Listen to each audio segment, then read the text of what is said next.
Hello, I'm Derek Weeks. I'm the VP and DevOps Advocate at Sonatype, and I want to welcome you to today's webinar. We are going to have a really good discussion today on continuous integration using Docker. We've been able to bring together representatives from Sonatype, from CloudBees, from CodeCentric, and we have DevOps.com, of course, hosting our webinar today.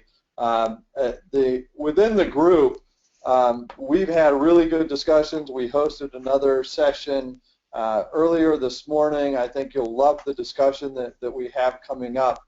For those of you that are interested in continuous integration and maybe just getting started, this is a great opportunity to kind of learn how different organizations have managed and gotten started with and overcome some of the obstacles or early challenges with continuous integration.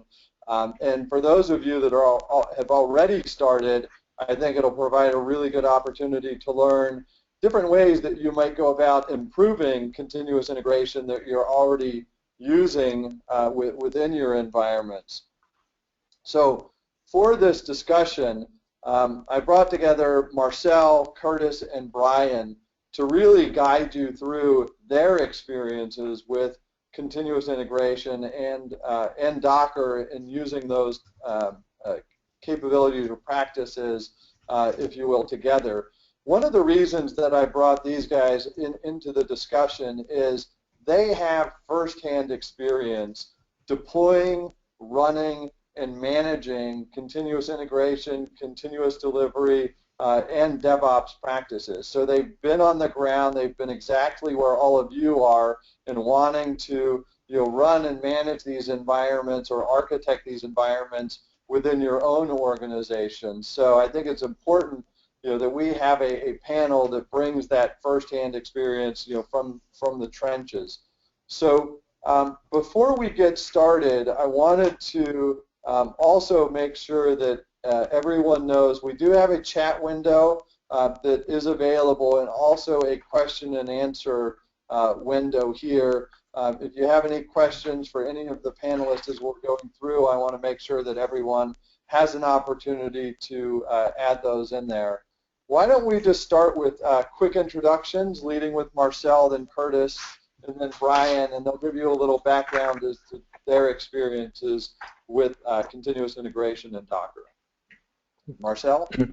Yes, thanks, Derek. Hi, everybody. So this is Marcel. I'm a software consultant at CodeCentric in Germany. I work as a developer and architect in Java projects mostly, and I take care of the CI tools and processes at the customers I'm at. And yeah, those customers are from many different areas like automotive, financial, insurance, and telecommunication, and they all have pretty much the same problems, so we can use the same tools there. And yeah, I speak about continuous delivery topics and similar things at various tech conferences. And yeah, I'm glad to be in this webinar and looking forward to the next hour. Curtis, do you want to introduce yourself next?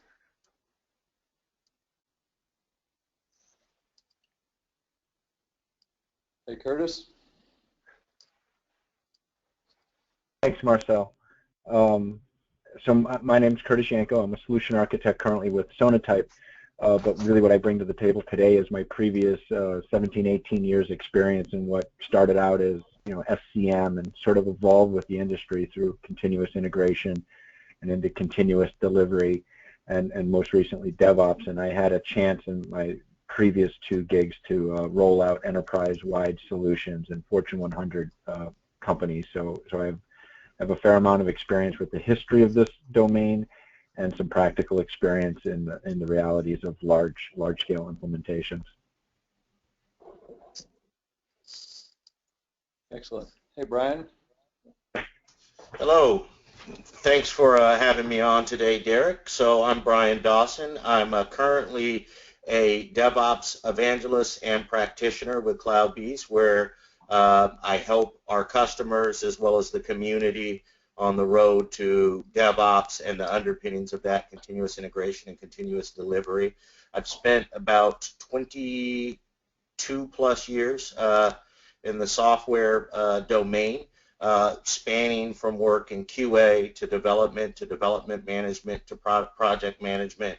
But overall, what I've done is help either companies I work for or clients as a consultant optimize their software development process, and most recently that's been through consulting with Fortune 500 companies on implementation of continuous integration, continuous delivery, and ultimately DevOps.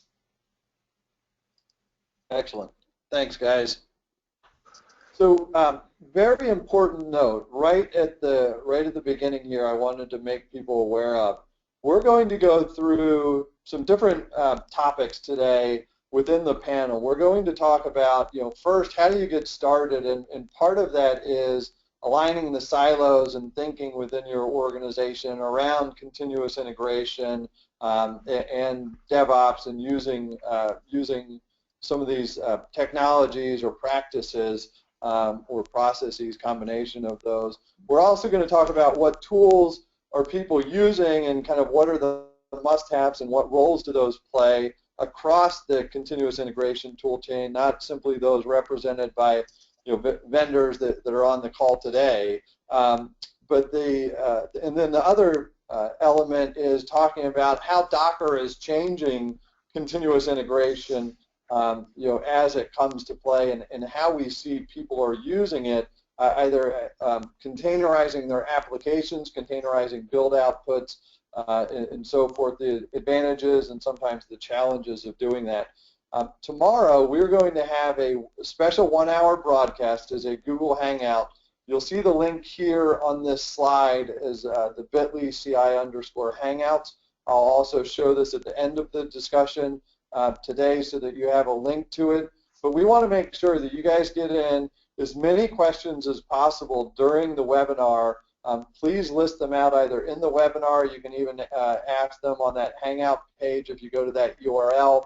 And then we will spend an hour tomorrow. We're also going to bring on Olivier from SonarSource, and we're trying to get someone from GitLab to come in as well to answer your questions. So feel free to pose questions to any of them or any of us coming into that webinar or that broadcast. We'll also record that tomorrow, and everyone will have access to the recording of the Q&A session. We know there's going to be a lot of questions on this topic, so we want to make sure to get to answer as many of those as possible.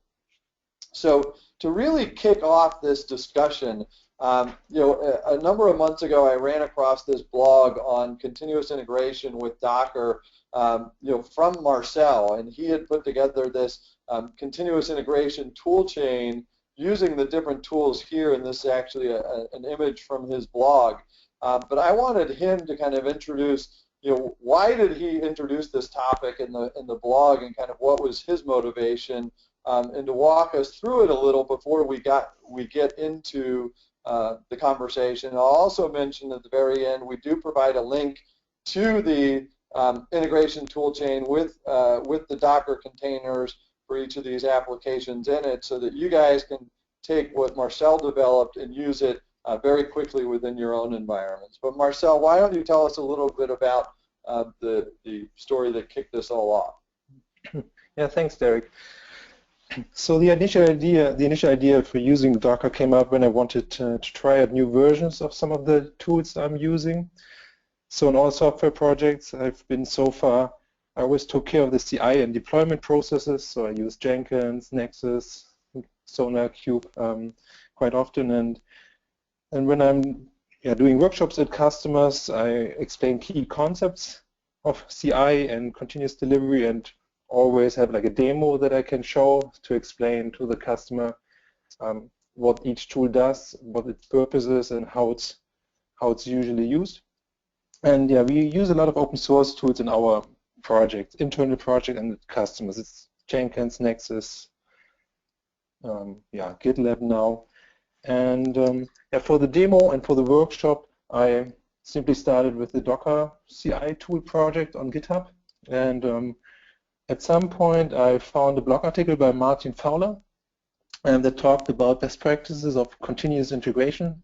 That blog is from 2006, so actually it's now 10 years old, but it still pretty valid, and I wanted to see which tool covers which of these practices and if I'm missing anything. So the build automation is mentioned there, deployment automation, versioning, testing, and transparency for the teams, so having dashboards for your failing CI builds, dashboards of the source code quality in SonarQube, dashboards of third-party libraries you're using, and maybe licenses that are being used. So these are all transparency problems teams usually have, and I like tools that solve these problems. So Jenkins, SonarQube, and Nexus, and GitLab does that quite nicely. So yeah, and since I like to keep things simple, I created the setup using Docker Compose. So all these 10 containers you see in this image actually run or spin up with Docker Compose, and within 1 minute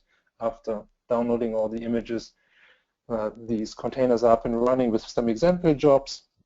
And I use those for demos, and there have been quite some people already forking the project for their own company projects. So yeah, I'm quite happy that the response so far seems to be quite well. And then Derek found that blog, and now we are here having the webinar talking about it.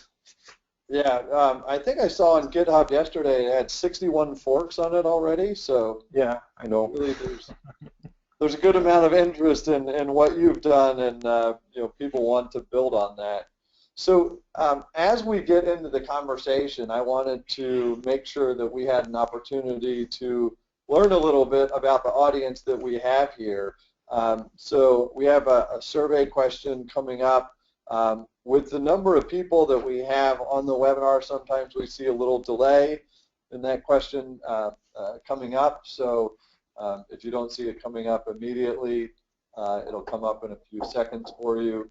But we wanted to learn a little more about who builds and manages your environment, whether that's operations, development, a combination of folks. And we're seeing so heavily in operations, but a combination of both dev and ops looks like it's leading the way. About 47% of overall respondees are saying that, and about 30% look like in development there, almost 30%. So excellent. So I think earlier we had a lot more people in the development side of things, so it's nice to see a good mix of the audiences coming in here, and also to see the combination of organizations, dev and ops, running and managing the infrastructure. As we get into the conversation, let's talk about aligning silos first, and I think this is an important topic because while a lot of people look at continuous integration as, hey, what are the tools that I'm using, and what's the tool chain for continuous integration or continuous delivery or DevOps? There's a lot that goes into doing those things beyond the tools, and part of that is aligning the silos within the organizations. I want to start off with Curtis, just talking about, as you've kicked off DevOps practices or continuous delivery practices in your previous organizations, what were ways that you talked to the organization about aligning goals within the organization, or just understanding the different goals and objectives parts of the business had or parts of the organization had when getting started with these practices? Sure, Derek, thanks. So this is Curtis. Yeah, I mean, I've talked about this a lot at Jenkins conferences and other places, but I just see the CI/CD platform as being a place to really expose the process for what it is, and help get everybody's differing sort of objectives accounted for throughout that process, so that we can all achieve our shared goal, which is really getting a high-quality product into the hand of our customers in a timely manner, right? So that's the shared goal. But within it, the business people just want a process that's predictable for them, so they can plan and budget and do stuff like that. And developers want low friction and fast feedback, and we can accommodate their immediate needs. And operations would just like to think the thing they got has been tested, and certainly this improves those things. And QA gets to play a bigger role in overseeing overall quality. So So all those differing tactical objectives can be baked in and help achieve that shared goal across the different stakeholders.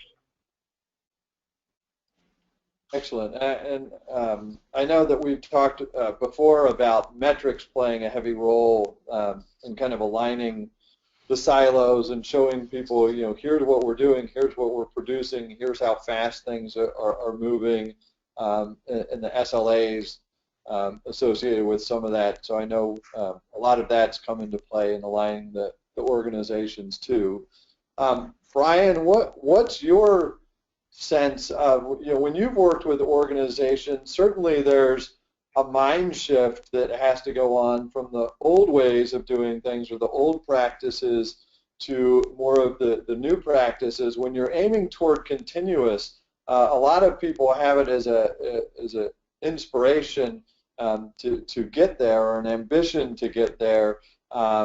But what do you see as kind of shifts that need to happen in the mindsets when people take on these projects? Yeah, well, I think, first, the ambition to get there is an absolute must. It won't always be easy. You will have to encounter change. You will have to encourage others to change. So the ambition fuels excitement.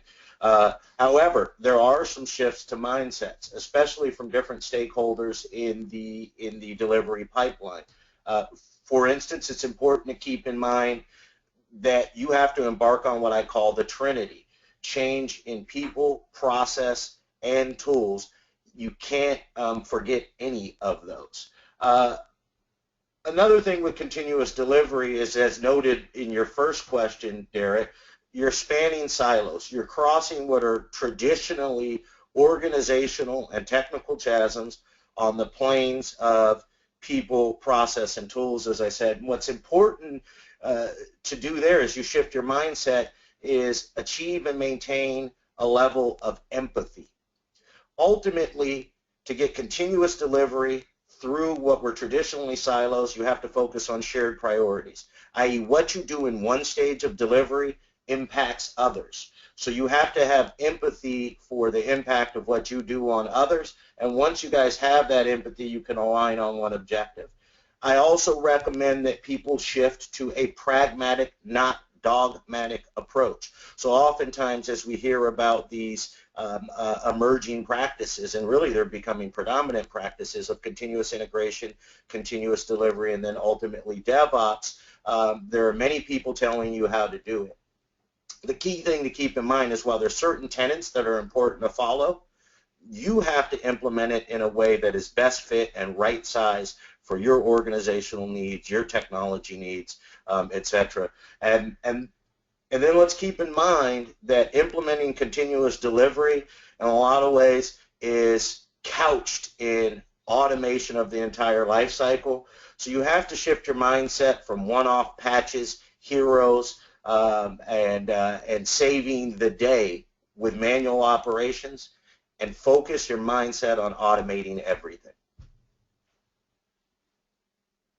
Yeah, I think that's really that focus of automate absolutely everything. That you really have to emphasize that aspect. That there is almost nothing that should go untouched there, and that's something a lot of organizations, I think want to strive for, but don't necessarily know what it means. And I think, having discussions like this and really going to the different events and talking to people that are doing, what they're doing shows, and you hear the stories of what have people automated, how far have they taken automation.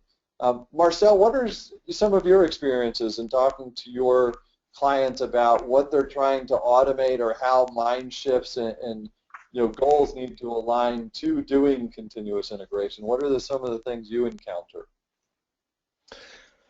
So now one thing I see quite often at companies is that there's a lot of hierarchies and barriers between departments. So there's the database team, then there's a WebSphere team, then there's a host team. So the ops is already separated in their silos, and then you have development teams that need from each ops team something, and but if they actually do need something, they need to escalate quite often because developers usually outnumber operations people by far. And if I go into companies or to companies and tell them about continuous delivery, automate everything, then usually there are business people sitting in there that like the idea. They see a fast return on investment. Then the development teams, they think they also like that idea because they can simply maybe introduce new technologies much faster. And the operations guys that sit in these meetings, they sometimes shocked because they might have in their contract that systems need to have a certain stability, maybe like 99.999 something percent. And if I tell them that you can now automate everything with certain tools and deploy every day, then that's not something a lot of companies are used to. So yeah, there's a big trade-off, and as was mentioned before already, you need to take everybody along on the ride as well. To have cross-functional teams where developers and ops people sit together and not separated, for example. And even if you automate everything, then your business still needs to be fast enough to actually review certain features that you now push to a test environment to sign it off so you can actually deploy it and don't have to wait 1 or 2 weeks for that business person to give his approval. So it is definitely a big cultural change and organizational change also for companies that they have to go through, and there will be definitely pain because companies and especially middle management will kind of have to move their current structure. So yeah, tools is one thing, and we're all techies, so setting up tools it's quite easy and you see the problems and fix them. Changing people and mindsets is a much harder problem from my experience. Yeah, I know we had talked earlier in our conversations about this mantra, if you build it, you run it, and that kind of mind shift as well on aligning silos or aligning thinking is, often you have these handoffs between dev and test and ops, and with DevOps especially, a lot of those silos are condensed or merged so that people have more responsibilities than they had before, or just responsibilities to be responsible for what they're putting out, and whether that's good code, whether it's going to run in production, whether they've done the appropriate tests before it gets there, and really hold that responsibility. I had mentioned that I was recently talking with Shannon Leeds over at Intuit about the DevSecOps team that she runs there, and she hires security people to come in and work within these practices. And as part of aligning silos, I remember she was telling a story of a guy that she brought onto the team as a security guy and said, what do you think of developers? And he said, they don't know what they're doing, and they always develop poor quality code that's not secure. And she said, hey, well, the first thing that you're going to do coming into this organization is build this Ruby application, and after you're done with that, after a week and you build it right, then we're going to attack it, and we're going to see how secure it is. So she really puts those kind of people in the other person's shoe almost immediately to create empathy across the organization and how things execute and align. So I think that kind of the empathy that you guys talked about, the pragmatic yet not dogmatic approach to how this works, and kind of just getting those expectations started across the lines of business and so forth is important. So as you'll see, the next survey question is up. We wanted to get a sense of, do all of your environments match production, across dev, test, ops, and others. So with the early polling coming in, it looks like about 43% are no. That matched the morning version of the webinar. A lot of people said there weren't matches in those environments. 15% in our dreams was a response that we saw. So The important part of this is while a lot of people might be talking about does dev test and ops match, and I know Docker certainly provides a lot of support to organizations and helping them achieve that. Just the reality of, hey, where are all my peers within the industry? There are only 13% attending the webinar. That's actually a pretty good number where these environments match across their organizations. But I think it gives people attending a sense of reality of where they are compared to their peers. When we get into the toolchain discussion, I wanted to lead off with Marcel and talking about there are a lot of different components to continuous integration, continuous delivery, but kind of what are the key must-have components for your CI toolchain? So this is Marcel again. Yeah, so the first one I would pick is the version control system. That's where your source code goes, and Git is the predominant repository out there right now with GitHub on the open source side and GitHub Enterprise. In Germany, companies don't like to put their source code in the cloud so much, so tools like GitLab are a great self-hosted solution then, so they can install GitLab and have Git repositories stored within the company, and that's where your infrastructure configurations, Ansible scripts or configuration management scripts and source code should all go. As with this Docker CI tool GitHub example here, as you can, when you look at the source code, all the configuration, even the Jenkins jobs that are generated, they're all checked in and can be looked and versioned. So that's quite nice. Then you definitely need a CI server, and I really like Jenkins and the Jenkins community and have been using it for quite a long time. So that's the next thing. That one checks out your source code, compiles it, does the static source code analysis. So SonarQube, if you've read the Clean Code book from Robert C. Martin, then you definitely need some dashboard or central place where you can see the status of your source code. And I guess tomorrow we'll talk with one of the SonarQube guys, maybe in the QA, a little bit more about that in detail. Yeah, and then once you have all your artifacts built, your WAR files, EAR files, RPMs, whatever you have, they belong, these binary files belong into a central repository within your company. And we are mostly using Maven for our and Gradle for our software projects. So all third-party libraries from Maven Central are all proxied through the central Nexus repository. So we have one place where we can see which libraries come in, and as I've learned now that Nexus in the next version has also Docker support, so all these binary Docker build files and images that you build on your Jenkins CI server can now also be stored in a secure company internal Nexus repository. That's also quite nice. So all binary files go in one place, and you can see who's using what without having to pass through your whole environments. Okay, and so then, yeah, I guess so. These are the most important tools I would see, and for governance issues, that's also something that comes up with our enterprise customers lately. Quite often, they need to have an overview of the open source licenses that are being used in all projects.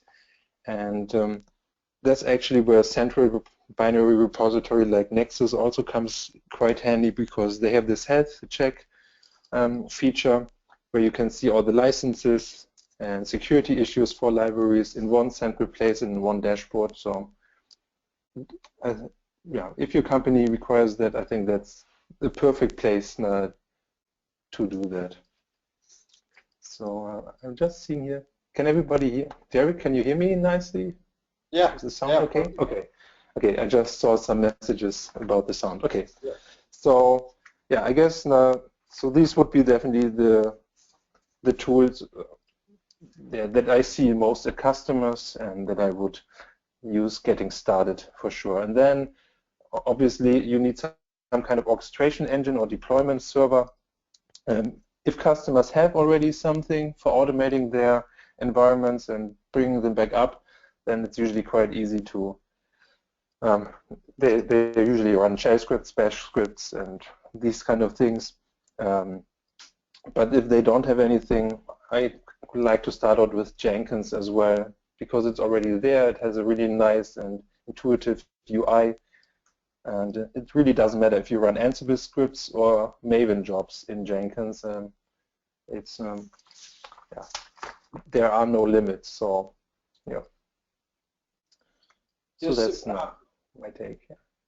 So Brian, I wanted to shift over to you. You know, a lot of people think about continuous integration as being synonymous with the Jenkins tool, but maybe you could shed some light on, you know, how people are using Jenkins that maybe others haven't considered.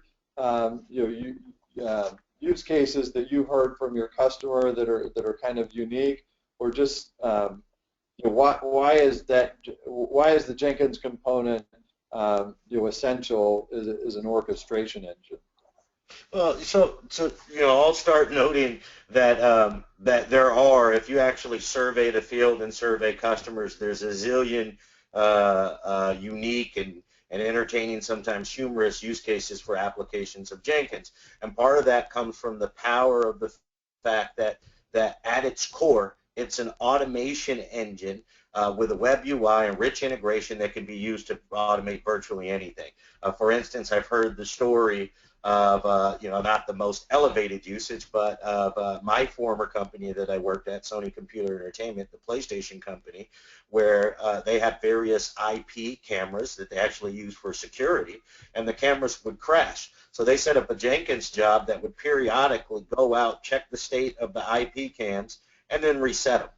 Right, but moreover, what we've seen, as you've noted, Derek, is that Jenkins is the go-to continuous integration platform. In fact, I believe out of a recent survey, 77% of those surveyed use Jenkins at least as a CI server.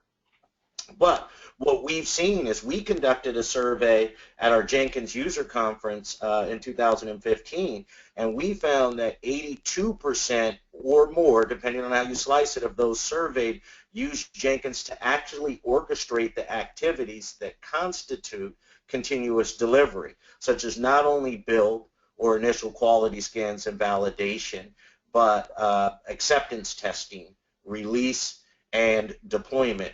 So Jenkins' footprint as a leading CI solution and its flexibility as an automation engine has led to it also being the predominant CD solution. Now, I think there's some attributes that, whether you're talking Jenkins or there's some attributes that Jenkins has that are important when selecting a automation engine to orchestrate your continuous delivery pipeline, whether you're using Jenkins or not. So rich integration that can integrate across dev, test, and operations tools, the ability to rapidly report and provide feedback. Ideally, because you're spanning these chasms that we talked about earlier, it should be what I call a normalized or agnostic tool, not your traditional, say, heavyweight operations tool, or a tool that is strictly developer-centric, but a flexible tool that can tie into and address the needs of all teams.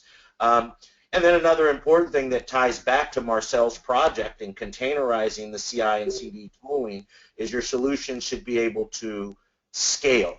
It needs to be able to scale and provide consistency to the teams that are going to deploy and use the CD solution. Yeah, you know, I think that's a really good point, Brian, that you bring up is, and I've heard customers talking about this as well, when they're moving from kind of more waterfall or agile, you know, approaches that they've used in the past and moving into the continuous realm, whether that's continuous integration or continuous delivery or their DevOps practices, they're looking at and evaluating what tools do I currently have and what tools do I currently need, and do my old tools fit with the new realm of operations? And there are some tools, you know, that easily shift from, the older style waterfall practices into the most continuous environments that have been set up and the highest velocity environments that have been set up. But certain tools like Jenkins that people, as I said, it's synonymous with continuous integration, but really continuous delivery and kind of stretching the value of what that is into capabilities that it's well serving. So one of that leads me to shift over to Curtis to talk about, clearly repository managers are used as a single source of truth for binaries and build outputs and so forth. But one of the things I know we wanted to talk about was improving the confidence in downstream infrastructure and downstream builds and maintaining consistency. Maybe, Curtis, you could talk about the role of repository managers in that regard, for whether people are doing using binaries or Docker images or what have you. Sure thing, Derek. Yeah, so this is Curtis. Yeah, I mean, it's interesting from my perspective because early in my career when I was SCM, the binary repositories didn't really exist, partially because our apps were made up almost entirely of code we had written, and there was very few sort of third-party components in there, a handful of libraries. But with the rise of component-based development, our app teams are writing less and less of their apps, borrowing more and more, using open source and third-party components. And now, when we take this conversation to Docker, there's just even more explosive growth of the kinds and numbers of components that need to be managed.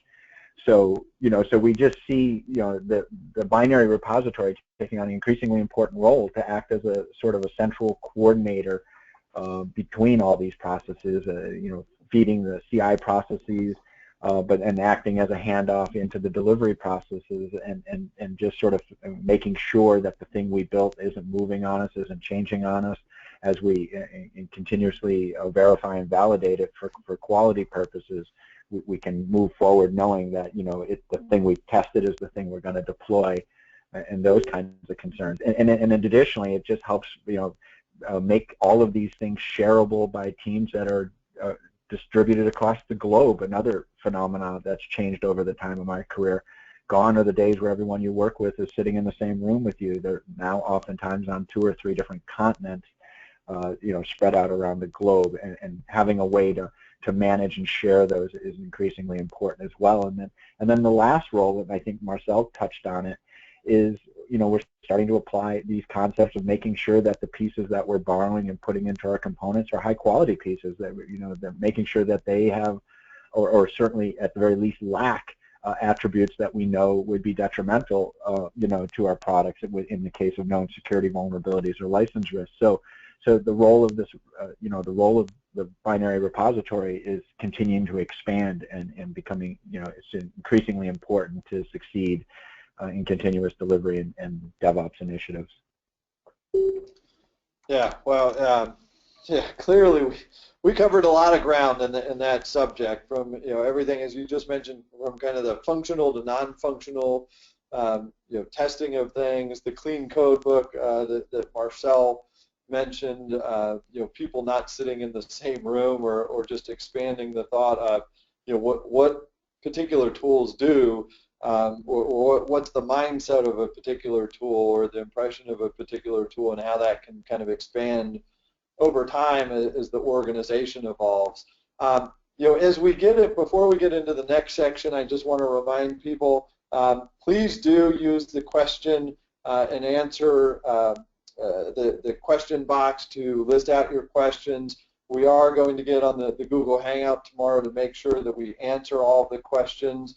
And whether those are tool-oriented, whether those are practice-oriented, how do I align the silos best within my organizations, or develop a business case around continuous integration or continuous delivery. We want those kind of questions so that we can address them with our panel tomorrow. And even though the guys from GitLab and SonarQube or SonarSource are not on this discussion, certainly if you have questions for them because they're joining us tomorrow, be sure to bring those in to the question and answer session, because we'll have them with us, join us tomorrow. So before we get into the Docker session, let's figure out how you're using Docker. So are you using it for your CI/CD infrastructure in development, in test, or in production? And for those of you that aren't using it, certainly in CI and CD infrastructure, as I mentioned earlier, we're going to get you the link to all the Docker containers Marcel had put together before that are on GitHub. We'll show you a link on how to get to those so that you can download those and use those yourselves. So it's pretty interesting results coming in. 38% or so are using, 36% are using Docker within their CI/CD infrastructure. About 37% or so are using it in development. And then 9% we see are using it in production. So it looks like 8% for the final numbers there. So part of the, an interesting aspect of that is a lot of, there's a lot of hype around Docker, of course, and a lot of people are wanting to use it, and it provides a lot of benefit whether you're in development or test or operations, but people are sometimes a little shy of bringing Docker into their production environments. So I wanted to start off with a question to Brian. What kind of challenges are you seeing with people that want to use Docker in their production environments or really have it play a more dominant role in the kind of operations that they're running? And then maybe Marcel and Curtis can play off of that, and not to poke any holes at Docker, because I think we all agree it's good technology, but I want to address some of the realities of where we are and what you guys are experiencing in the market with it. Yeah, and Derek, I agree. My goal is not to poke holes in the technology, but as you say, oftentimes we get caught in an echo chamber, or we get excited around a new technology, and we don't necessarily approach it realistically. So while we hear a lot about Docker and we hear a lot about the value of Docker, I am regularly having conversations about people running into issues deploying Docker in production. Ultimately, they do it, but it's not without some pain. So just as much as I hear successes about Docker in production, I hear about difficulties. Some of the things that I hear are that being that it's still really a young and rapidly evolving project, the software and tools surrounding the ecosystem are not always mature and easy to use. And that's a counter, and that's actually a artifact, I think, of the power of Docker. Docker has taken this 20-year-old technology of containers, right, and they've wrapped the tool chain and ecosystem around it that have made containers accessible, but that's still evolving. Another complaint that I often hear, or issue that I often hear, is because it is rapidly evolving between versions of Docker, there's oftentimes disruptive changes. So you'll need to keep an eye on that. And then when we really talk about taking this container technology and applying it to existing applications and existing architectures, sometimes it's not practical or even possible to apply it to these complex monolithic architectures. The application architecture sometimes has to evolve to best make use of Docker technology and really sort of the continuous paradigm. Hence the popularity of microservices as an architectural approach, or microservices-like approaches to decomposition of monolithic architectures. And I think, Marcel, in our conversations, you have some experience or some thoughts on Docker in production. Yeah, so the things that I see quite often in companies is that they, like with Docker, you get a lot of lightweight, smaller containers, but then things like monitoring come into play. Like if you have a, let's say, WebSphere environment with 10 WebSphere servers where you run all your EE enterprise applications on, then you have some syslog, or not file logging, or the HTTP forward log configured, and that runs nicely because you have just a handful of servers. But if you now move over to Docker, and you have now not just a WebSphere server, but also graph databases, document databases, and all kinds of small applications like microservices. Then you run into a problem, how you monitor them, how you log them, and then you come to the place where you need some monitoring tool that isn't agent-based, so you don't have where you have to pay per agent, because with Docker you will lose all your money there, and not all monitoring tools support Docker yet. Then with logging, you need a central logging server where the log outputs from your Docker containers are automatically forwarded to, and not a lot of companies have those, like an Elk stack, like Elasticsearch, Logstash, and Kibana. I don't see I see companies now setting up these central logging servers, but yeah, they are not there yet. And another issue we've seen is the networking features in Docker. They were just introduced now in version 1.9, where you can create networks, assign IP addresses. That was always a big issue, and people had to link containers explicitly. That was always a configuration pain. And yeah, as you mentioned, the different orchestration tools that Docker brings along, like Docker Compose, Kubernetes, Docker Swarm, they're all there and they work to some extent, but they are not, they're not as mature as other tools that companies might are used to. So in the current project I'm at, we just use plain Docker, like the Docker containers itself, build them, and then we use Ansible for provisioning them to all kinds of servers and machines. And that actually works really nice. We don't rely too much on any of the other Docker tools. And Ansible is a really nice provisioning tool there. And I believe Puppet and Chef and CF Engine also can be used to provision servers with Puppet. So, and if companies have already provisioning tools, then they might have to reconsider, need to consider if they stick with their old solution or go and use one of the new ones. So yeah, as you can see in this diagram, what Docker really brings now to the market is that you don't need your hypervisor anymore, that your virtual machines that runs up guest operating systems for each virtual machine. With the Linux kernel features, Docker actually makes sure that that the different applications are separated from each other, the processes, networking ports, user spaces, namespaces, that they're all separate and still isolated containers. And you save a lot of memory because kernels are not loaded on top of that. So it does have a lot of advantages, and you'll start spinning up much more containers than maybe beforehand, but that also comes to the cost that you need to probably modernize your current infrastructure, monitoring, logging system, and reconsider how your networking is done. And yeah, so there is some work to do for the operations team, I would say. Great, but they can also gain a lot. Great points.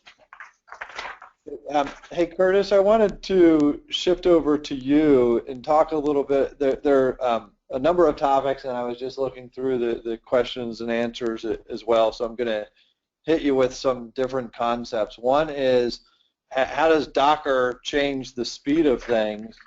And maybe, if you have experience with some clients talking about Docker Hub versus private registries.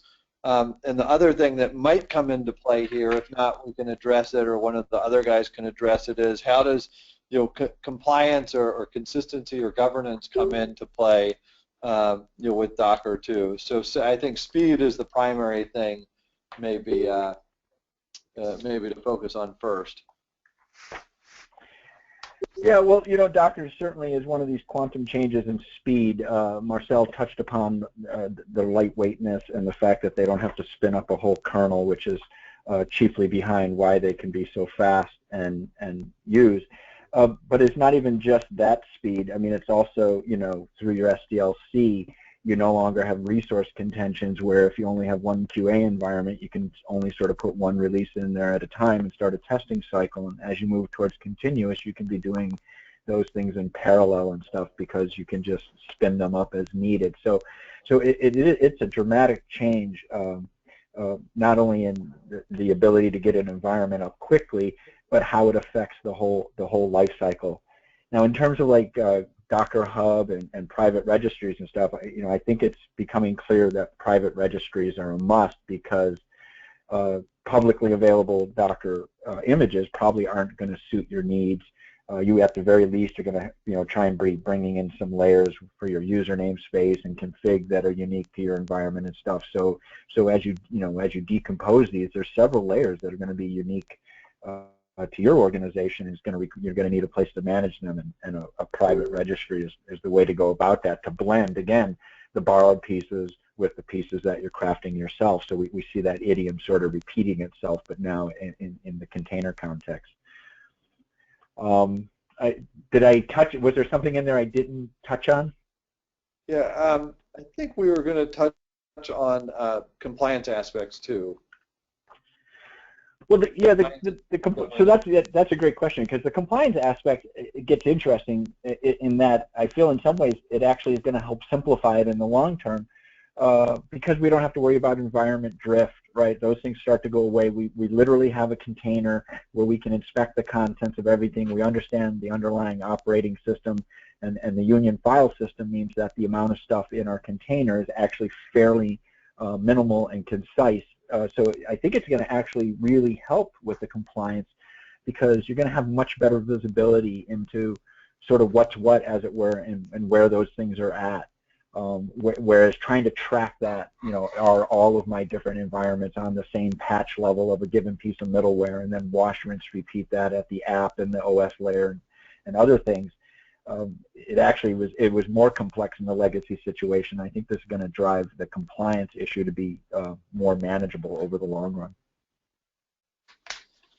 Yeah, I think one of the things that I've certainly heard from people using Docker is that there's, of course, you start off on this path of we want to version everything, and so I want source control system. I want a binary control system. But in versioning everything, I also have build outputs, and I know Jenkins, is supporting build outputs as Docker images. There's an ability to kind of store all of those images in one place and make sure that that all of the different tools along the tool chain have access to those same images and common set of images. But as you're saying, part of using Docker within these environments, plays into providing more consistency, but also reducing the surface area, if you will, and reducing technical debt, and in some cases security debt when you look at how these containers are configured within environments, who has the right access to them, and how are those set up, that the more those environments are standardized, especially where they can be if the applications support that, the more that they're standardized, the more consistency you have, the less room for errors you have, the more the easier ability to roll back or roll out new changes within the environment improves. So Docker, in terms of the kind of versioning everything, as well as better controlling technical debt or security debt from not having to manage a million unique snowflakes to managing a more consolidated point of infrastructure, is also a really important role that it plays here. Brian or Marcel, we have time. I could invite you in for sharing more if you have perspective you want to bring in. Well, yeah, I'd like to jump in real quick and just really add on to what you and Curtis said. Particularly, I want to latch on to this concept of that we've talked about, this thing of one, of versioning everything, two, automating everything, and then three, ensuring that we build a software supply chain of sorts where we can always trust what's coming out downstream. And I like to use this concept married to the slide here of, look, garbage in, garbage out. Unknown or untrusted inputs equal untrusted outputs. Docker has provided us now the advantage, well, to borrow a term that I learned from John Willis, of immutable infrastructure, where we now can adopt what we're doing with CD for source code, where we track changes to it, we coordinate changes, we continuously build it, and then we promote the binary, i.e. a trusted input. We now are able to do the same thing with infrastructure and apply software development best practices to our environments and infrastructure. And I think, when we look at things like the Xghost bug, we'll look at things that we all know from software development, just build environment drift, difference in build settings. Being able to apply these practices, achieve immutable infrastructure or quasi-immutable infrastructure and deliver that downstream provides us, going back to a slide from earlier, the ability to not only rapidly deliver software and services, but to reliably deliver those software and services. Yeah, there's a great talk from DevOps Enterprise Summit that Josh Corman and John Willis delivered on immutable infrastructure. I think you can just do a search on YouTube and probably find it there, searching either of their names and immutable infrastructure. That I think is, yeah, it was a great conversation. I know a lot of people were really excited at that conference about it. So as we wrap up here, I'll just have everyone note a couple of different bit.ly URLs that we've put together for people. The first one is the CI Hangouts. As I mentioned before, I knew we were going to get a lot of questions and answers during this session, and we didn't want to shortchange people by trying to cram them into the last 5 minutes of the webinar. So we're trying something new. We're going to do a Google on-air broadcast. We're taking all the questions from the sessions today. We have a great panel of speakers that we've invited in, including those from today, Olivier from SonarSource and GitLab, to come in and answer those questions for you live on video. We'll also record that for any of those of you that can't attend. If you have any questions that you couldn't enter in the panel today for whatever reason on GoToMeeting here, you can always enter them in the chat, even right now, or the windows at the CI Hangout URL that gives you ability to provide comments there. The other thing, just as a quick follow-up, some bit.lys here, and they're all pretty similar: CI_Docker1, CI_Docker2, and CI_Docker3. First, if you want to know more about what Jenkins and folks at CloudBees are doing with Docker and DevOps, go to this white paper here. It's CI_Docker1. With Marcel and CodeCentric, we mentioned the blog that he had put together initially and access to the Docker containers on GitHub that he's compiled for everyone. You can access those at CI_Docker2.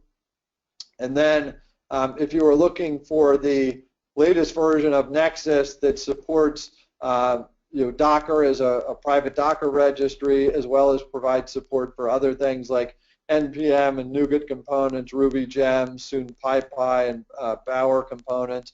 As well, you can get access to information about the private Docker registries there, as well as download the latest bits. So again, I want to thank Brian and Marcel and Curtis, especially DevOps.com, for hosting us today. I think it was a really good conversation. We covered a lot of different bases, and hopefully everyone in attendance enjoyed the conversation and got something from it, whether you're just starting with continuous integration, delivery, or DevOps, or whether you're just trying to improve the current practices that you have. So thank you very much. Yeah, Thanks, Derek, for hosting.